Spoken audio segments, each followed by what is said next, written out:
السلام عليكم ورحمة الله وبركاته.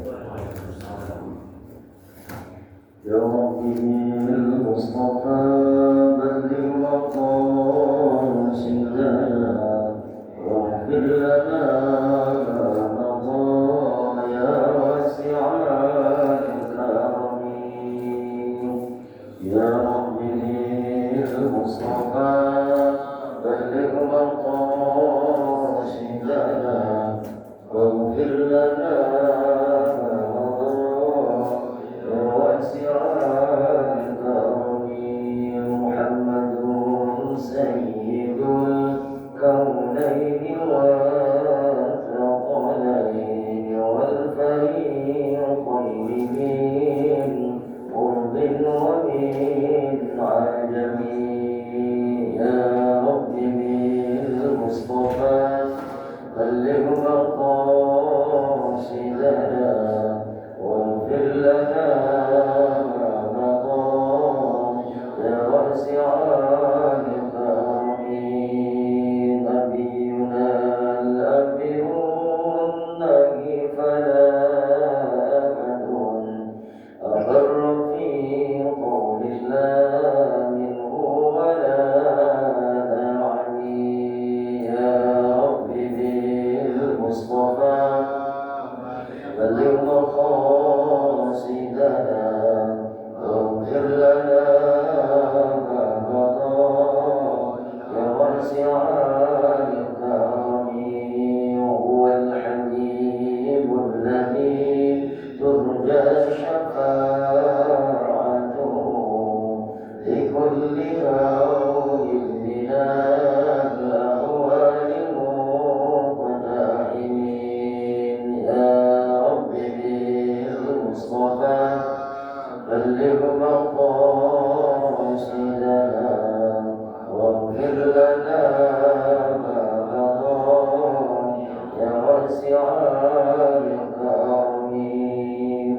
فوق النبيين في خلق وفي خلق ولم يدانوه في علم ولا كرم. يا رب بالمصطفى بلغ مقاصدنا واغفر لنا ما مضى يا واسع الكرم. Bapak Ibu yang dirahmati Allah Subhanahu wa taala, alhamdulillah pada kesempatan pagi hari ini Allah masih berikan kita umur panjang, berikan kita kesehatan, kesempatan, kekuatan. Semoga Allah juga menitipkan pada kita keikhlasan untuk terus mengabdi kepada Allah Subhanahu wa taala. Karena posisi dan kesempatan seperti ini tidak akan selalu ada. Tidak selamanya kita diberikan kesehatan, tidak selamanya kita diberikan kesempatan, dan tidak selamanya kita diberikan kekuatan. Meskipun tampaknya kita sehat, jasmaninya belum tentu rohaninya juga sehat. Karena banyak di antara kita yang punya kesehatan badan tetapi juga tidak bisa sampai ke masjid.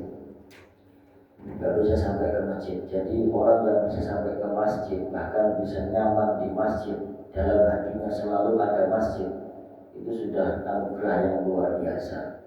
Maka pesan saya cuma satu: selama kaki masih bisa berdiri, bisa berjalan, maka jalanlah ke masjid. Karena siapa tahu nanti kaki nggak bisa berdiri, nggak bisa ke masjid lagi. Jadi ke masjidnya digotong. Gotong maksudnya berdepan lagi, ini mati. Ya itu repot dan seperti itu. Selama masih bisa berdiri, maka kaki langkahkan ke masjid. Karena disitulah tempatnya barokah. Selama hati masih bisa merasa, mata masih bisa melihat, maka isilah dengan masjid. Walaupun tempatnya jauh, tapi kalau ada masjid dalam hatinya pasti sampai. Ya, pasti sampai. Bismillahirrahmanirrahim. Hari ini tema kita adalah hamba di dalam Al-Quran. Bagaimana Al-Quran memandang konsep seorang hamba. Seperti yang kita lakukan pada kesempatan pagi hari ini adalah bentuk konsep pengabdian seorang hamba. Hamba itu dalam kata bahasa Arab disebut dengan abdul. Abdul asal katanya abada. Kalau abdul itu artinya hamba atau budak, abada itu artinya menghamba, menyembah, melakukan ritual ibadah, itu artinya adalah abada. Menyembah, melakukan ritual ibadah, itu abada. Kemudian di dalam Al-Quran, istilah hamba seringkali diterjemahkan dari kata abdul. Abad, abdul secara harfiah, kata ini berarti seorang yang tunduk, seorang yang patuh kepada perintah, menunjukkan ketergantungan total kepada Allah Subhanahu wa Ta'ala. Itu kalau hambanya Allah Subhanahu wa Ta'ala. Kata abad, kata abdul itu disebut 29 kali di dalam 28 ayat. 4 kali bermakna budak belian dalam 3 ayat. 5 kali bermakna manusia yang soleh. 20 kali bermakna nabi-nabi dan utusan Allah Subhanahu wa Ta'ala. Ada satu hal yang menarik, pertanyaannya, apakah seorang budak ada hubungannya dengan hamba yang soleh? Kenapa di beberapa sisi Allah menerjemahkan, menafsirkan bahwa abdul itu diartikan dengan budak belian, di sisi yang lain Allah mengartikan bahwa abdul itu diartikan dengan hamba yang soleh? Pertanyaannya, apakah ada kaitan? Apakah ada hubungan antara budak belian dengan hamba yang soleh? Itu kita akan bahas pada kesempatan pagi hari ini. Bapak Ibu yang dirahmati Allah Subhanahu wa Ta'ala. Nah, ternyata antara budak belian dan hamba yang soleh itu memiliki keterkaitan, ada hubungan. Minimal kurang lebih ada 4 hal yang terkait dengan kalimat ini. Yang pertama adalah seorang budak belian dan hamba yang soleh itu punya hubungan. Yang pertama, sama-sama tidak memiliki dirinya sendiri. Tidak ada persamaannya. Budak itu dia tidak punya dirinya sendiri, karena budak itu sudah dibeli oleh tuannya. Begitu juga dengan hamba yang soleh. Hamba yang soleh itu nggak punya dirinya sendiri, karena dirinya hamba yang soleh itu sudah dibeli sama Allah. Dalam sebuah ayat disampaikan, Innallaha ashtara minal mu'minina anfusahum wa amwalahum bi anna lahumul jannah. Itu dalam Al-Quran di surah At-Taubah. Innallaha ashtara, sesungguhnya Allah telah membeli minal mu'minina, dari orang-orang yang beriman, anfusahum, jiwa mereka, wa amwalahum, dan harta mereka. Dibeli dengan apa? Bi anna lahumul jannah, dibeli oleh Allah dengan surga. Jadi kalau ada orang yang beriman, gak usah khawatir, pasti masuk surga. Itulah janjinya Allah. Yang janji Allah sendiri. Allah mengganti jiwanya orang yang mukmin dengan surga, dibeli dengan surga. Maka orang yang soleh, hamba yang soleh, itu dia tidak memiliki dirinya sendiri. Dia selalu merasa bahwa dirinya itu miliknya Allah Subhanahu wa Ta'ala. Maka dia tidak berani mengklaim dirinya milik sendiri. Memiliki diri sendiri tidak berani mengklaim. Begitu juga dengan seorang budak, dia tidak berani mengklaim dirinya milik sendiri, tidak. Karena budak itu sudah dibeli oleh tuannya. Selama dia belum merdeka, maka budak itu menjadi milik tuannya. Sama-sama tidak punya diri sendiri. Sama-sama merasa tidak memiliki dirinya sendiri. Nah, ini persamaan yang pertama. Persamaan yang kedua, apa namanya? Diri kita ini bukan lagi milik kita, tapi miliknya Allah. Orang yang soleh, seperti contohnya Bilal bin Rabah. Bilal bin Rabah itu nggak merasa bahwa dia milik dirinya sendiri. Karena Bilal bin Rabah tadinya adalah seorang budak, ya, Bilal bin Rabah ini ada seorang budak. Maka ketika dia menjadi orang beriman, penghambaannya kepada Allah luar biasa. Kenapa? Karena dia sudah biasa tidak memiliki dirinya sendiri. Bilal itu. Sehingga ketika Bilal itu meninggal dunia dalam rangka memperjuangkan agamanya Allah, disiksa oleh orang kafir Quraisy, ditanya oleh istrinya, "Wahasratah ya Bilal, apa engkau sedih wahai Bilal?" La wa farhata. Tidak, saya sangat gembira. Kenapa kau gembira sekali Bilal? Ghadan alqa Muhammadin ahibbah. Besok aku akan ketemu dengan kekasihku Muhammad yang aku cintai. Ketika Bilal mau meninggal disiksa, ditanya oleh istrinya, apakah kau sedih? Disiksa seperti ini Bilal? Tidak, justru aku gembira.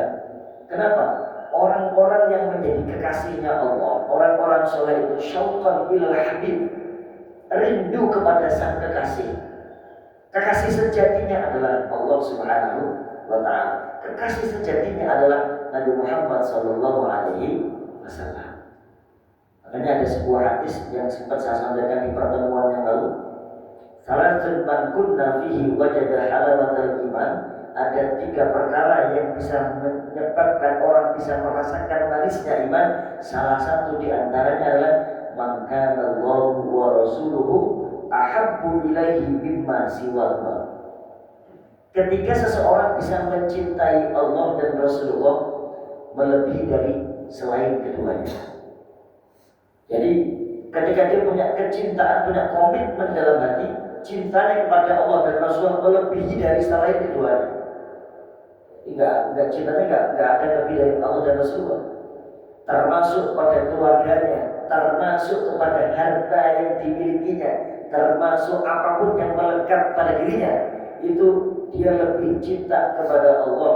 Dia rela kehilangan keluarganya, dia rela kehilangan hartanya, dia rela kehilangan apapun yang dia cintai dalam hidupnya, asalkan Allah dan Rasulullah tidak hilang dari hatinya. Ini satu, Pak. Kita kalau bisa ke sana seperti Bilal bin Rabah, maka baru bisa merasakan betapa manisnya iman yang dititipkan Allah dalam hati kita. Bagi kita ini luar biasa loh. Kita juga dari jauh dari masa Rasulullah. Kita bukan familinya Rasulullah. Kita tidak pernah ketemu dengan Rasulullah, tapi Allah nitipin iman dalam hati kita. Ini anugerah yang luar biasa, iman itu. Makanya ketika orang punya iman, dia bisa merasakan itu, dia bisa merasakan betapa manisnya iman. Makanya Bilal itu punya ketaatan yang luar biasa ketika dia menjadi seorang hambanya Allah, seorang mukmin, karena Bilal sebelumnya sudah biasa menjadi seorang hamba. Bilal sebelumnya sudah biasa tidak merasa memiliki dirinya. Ketika dia masuk Islam, dia menjadi orang beriman, maka itu menjadi satu hal yang sangat biasa bagi dirinya. Dan biasa, langsung jadi orang soleh gitu aja. Seorang budak belian yang diangkat derajatnya oleh Allah. Yang kedua, apa persamaan antara seorang hamba dan budak belian? Yang kedua, seorang budak itu dia kalau bekerja mati-matian bukan untuk kemewahan dirinya. Budak itu kalau kerja mati-matian bukan untuk kemewahan dirinya, tidak. Begitu juga orang soleh, ketika dia beramal mati-matian, sholat luar biasa, sedekah luar biasa, tahajud luar biasa, puasa luar biasa, bukan untuk dirinya, tapi untuk Allah Subhanahu wa Ta'ala. Itu orang soleh.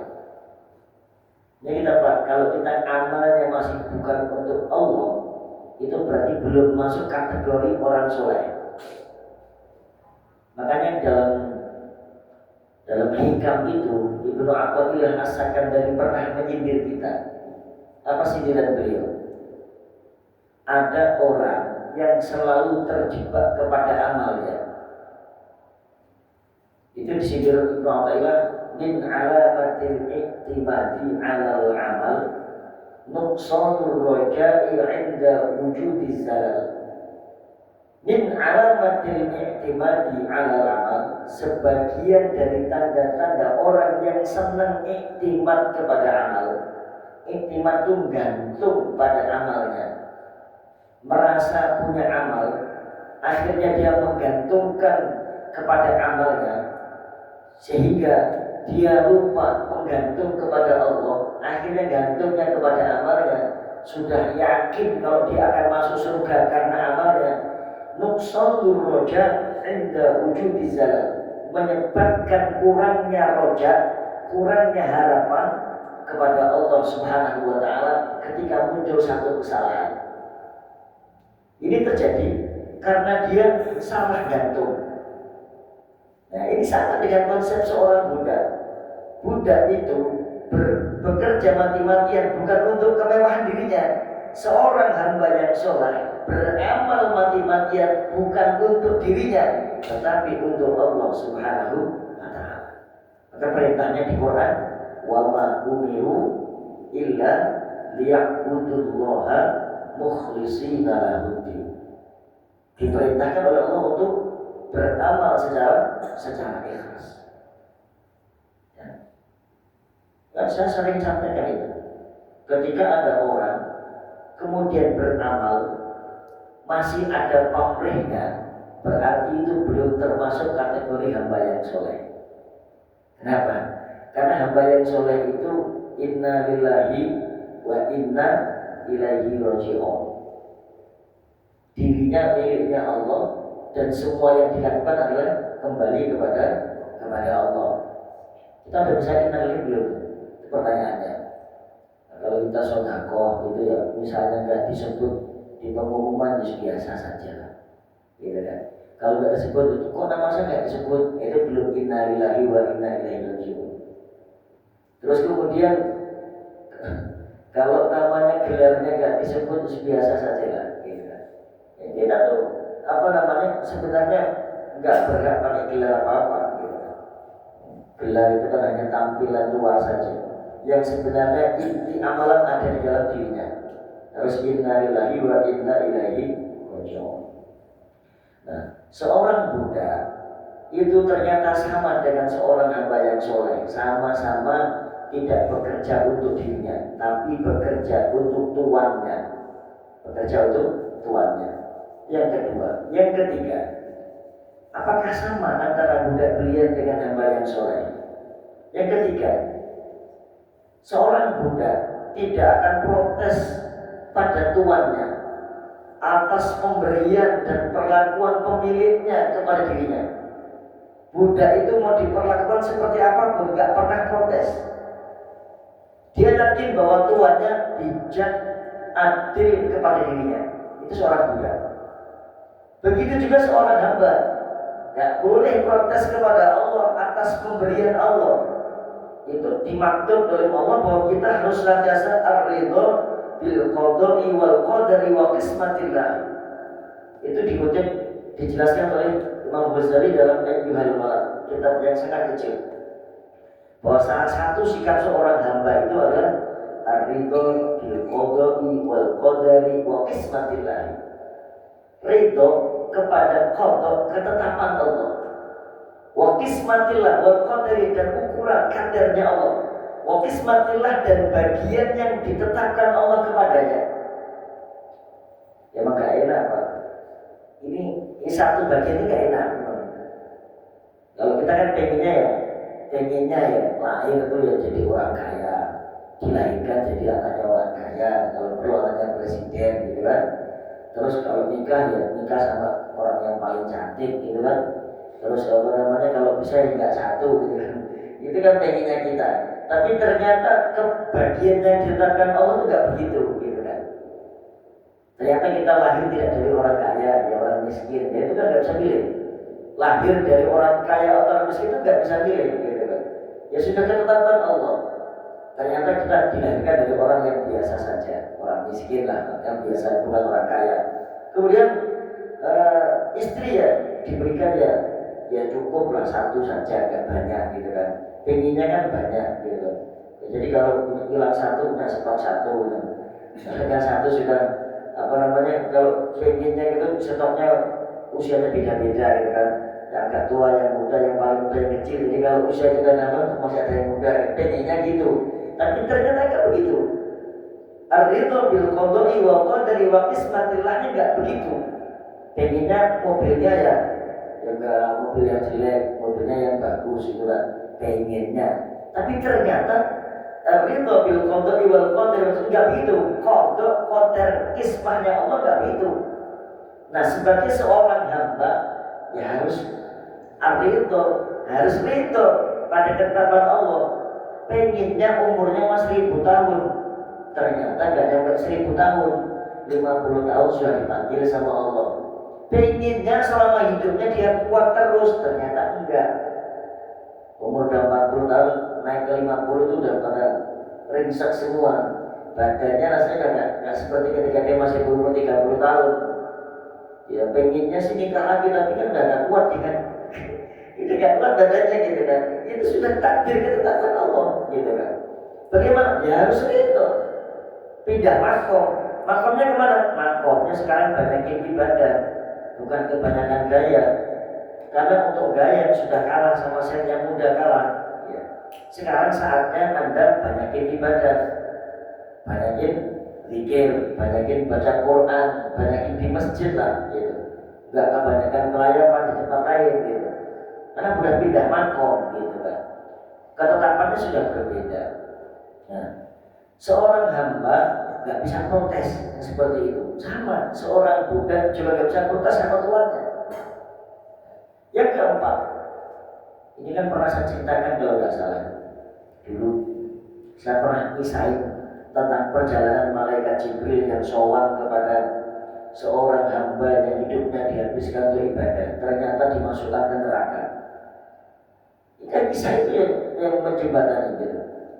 Ternyata memang nggak bisa protes, walaupun dia umurnya habis untuk ibadah, ternyata Allah masukin dia ke neraka. Gara-gara apa? Gara-garanya cuma dalam hatinya terbesit, saya tuh ibadah lama sama Allah mau diganti sama apa? Cuma itu toh. Ada pamrih dalam hatinya. Waduh, saya itu sudah ibadah lama, kira-kira sama Allah itu diganti sama apa? Cuma itu toh. Ada pamrih gitu kan. Ibadahnya tidak ikhlas. Sama kalau kita juga model begitu ya, bisa jadi itu nggak memancing Allah ridho kepada kita gitu kan.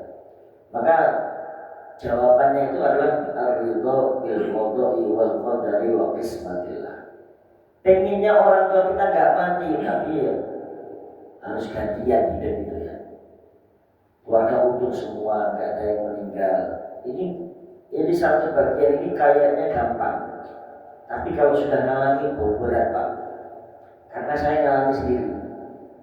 Ketika anak saya yang pertama itu meninggal, itu rasanya berat. Untuk ikhlas itu berat.